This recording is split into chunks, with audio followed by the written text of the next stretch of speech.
हक़ मौजूद जी लतीफ़ जी बोली लतीफ़ असांजो सुनो असांजो सरदार असांजो अॻवान असांजो सरवान सॼी दुनिया जो जे शाइरनि जो सरताज शाइरी सॼी दुनिया जे सभिनी माण्हुनि जी गॾियल मीरास हिकिड़ी अहिड़ी मीरास जेका हर माण्हू खे भली शाइरी कहिड़ी बि ॿोली में हुजे पर शाइरी शाइरी हूंदी आहे शाइरी दिलनि में लही वेंदी आहे शाइरी सां ई क़ौमूं पंहिंजो बचाव पंहिंजे ॿोलियुनि जो बचाव करे सघनि थियूं।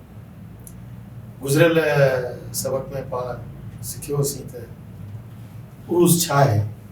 उरूज़ पर उरूज़ जी कंहिं बि शेर जी तख़्तीअ जेका आहे यानी छंड छाण उनजी विर्छ लफ़्ज़नि जी जुमलनि जी भंजकड़ जेका आहे उनखे वरी फ़ारसी में तख़्ती चवंदा आहिनि, असीं छंड छाण चवंदा आहियूं या असीं हुनखे छेद करणु चवंदा आहियूं सिंधी में।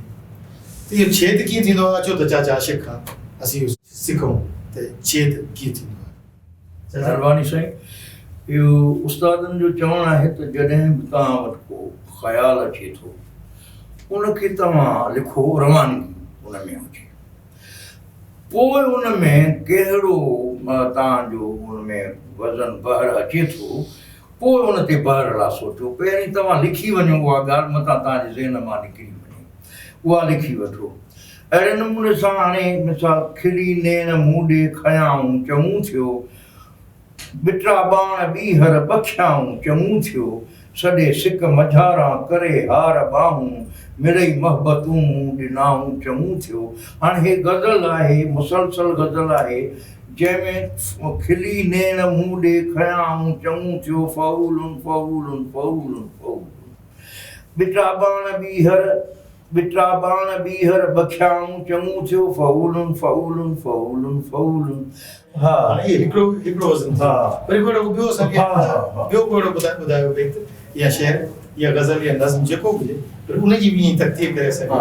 जी चहिरनि खे मां पढ़ां पियो पागल चयो वियो आहे, फ़ैलुन मुफ़ाइलातुन फ़ैलुन मुफ़ाइलातुन। हाणे ही उनजी माप आहे उनजो। दुनिया में अमन चाहियां फ़ैलुन मुफ़ाइलातुन, जंगियुनि जे ख़ात्मे सां फ़ैलुन मुफ़ाइलातुन, राहुनि रंधनि रिढ़ां पियो फ़ैलुन मुफ़ाइलातुन, पागल चयो वियो आहे। अहिड़े नमूने सां पंहिंजे प्यार पसाहनि जी तारीख़ लिखी वञिबी, जो बन जे बहारुनि जी तारीख़ लिखी वञिबी, वारनि जे चगुनि मां जा ख़ुशबू फहिलाई तो मख़मूर हुगावनि जी तारीख़ लिखी वञिबी, मफ़ऊल मुफ़ाइलुन मफ़ऊल मुफ़ाइलुन। हवाउनि में ख़ुशबू अव्हां जे अचण जी, सदा आहे हसरत असांखे मिलण जी, फ़ऊलुन फ़ऊलुन फ़ऊलुन फ़ऊलुन। सबक़ सिंध बचाइण जो सभ खे सुनायूं, वॾेरनि खां हाणे हुकूमत छॾायूं, फ़ऊलुन फ़ऊलुन फ़ऊलुन फ़ऊलुन। सिंध जी सुरहान जा अच थी मुहाफ़िज़ पाण पऊं, मै मते मेहरान जा अच थी मुहाफ़िज़ पाण पऊं, फ़ाइलातुन फ़ाइलातुन फ़ाइलातुन फ़ाइलुन। अच्छा ईअं मुख़्तलिफ़ जेके असांजा गज़ल आहिनि, गज़लनि में ख़्यालनि जा छाल लॻनि था ऐं हर हिकु मिसरा में जुदा ख़्याल ॾेई सघनि था।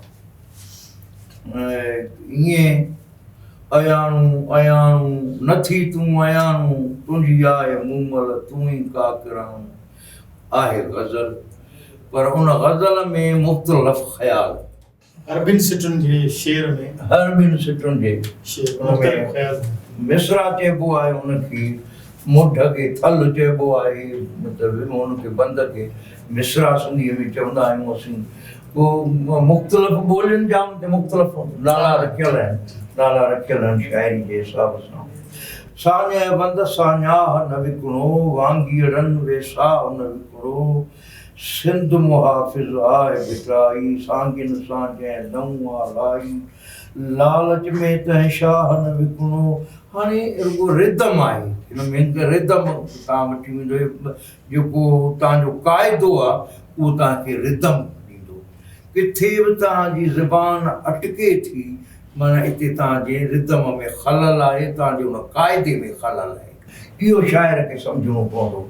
त ईअं असां सजण आयो आहे महफ़िल में मुफ़ाइलुन मुफ़ाइलुन करे सिंगार छा चइजे मुफ़ाइलुन मुफ़ाइलुन निहारे नाज़ मां निर्मल अजब इसरार छा चइजे बदन मरमर लसो जंहिंजो मथां बख़मल बि पहिरियल आहे ॻिचीअ दुहरी ऐं गानू आहे ऐं हीरन हार पातल आहे झूमर झालर टिको मिर्ज़ो चंदन जो हार छा चइजे। नज़्म जो हिकिड़ो क़िस्म आहे उन में सिंगार ॾिनल आहिनि ज़ेवर ॾिनल आहिनि। नज़्म पंहिंजो जंहिं अंदाज़ में सिंधी माण्हू लिखनि पिया उन में तमामु घणा क़िस्म अची पिया आहिनि। ॿिनि सिटुनि खां अने वो तो सिंधी माण्हू जो हींअर गज़ल आहे वो जो गौसलो को गज़ल हुयो उन मां जान छॾाया हुआ सिंधी गज़ल त हींअर सफ़ा ॿियो थी वियो आहे। ॿियो थी वियो आहे सफ़ा सिंधी उहो अॻे जेको गुलो बुलबुल ऐं लाला ऐं सूसन ऐं उहे जेके हुआ शमा ऐं परवाना उन मां निकिरी हींअर सिंधी गज़ल त बाक़ाइदा पंहिंजे सफ़ा निज सिंधी वेस में आहे। जेतिरो बि तव्हां शाइरीअ में सादो लिखंदव सादी ॿोली लिखंदव सम्झ में ईंदड़ ॿोली लिखंदव उहा वणंदड़ लॻंदी। इहा ॻाल्हि सम्झ में आई दोस्तो। चाचा आशिक़ सां असांजूं कचहरियूं हलंदियूं रहंदियूं। शाइरी जे सिंफ़ुनि ते बि ॻाल्हाईंदासीं। शाइरी जा मुख़्तलिफ़ जेके घाड़ेटा आहिनि उन्हनि ते बि ॻाल्हाईंदासीं। कचहरियूं असांजूं हलंदियूं रहंदियूं। अॼोको प्रोग्राम बसि एसि ताईं। तव्हां सभिनी जी महिरबानी। जी सर।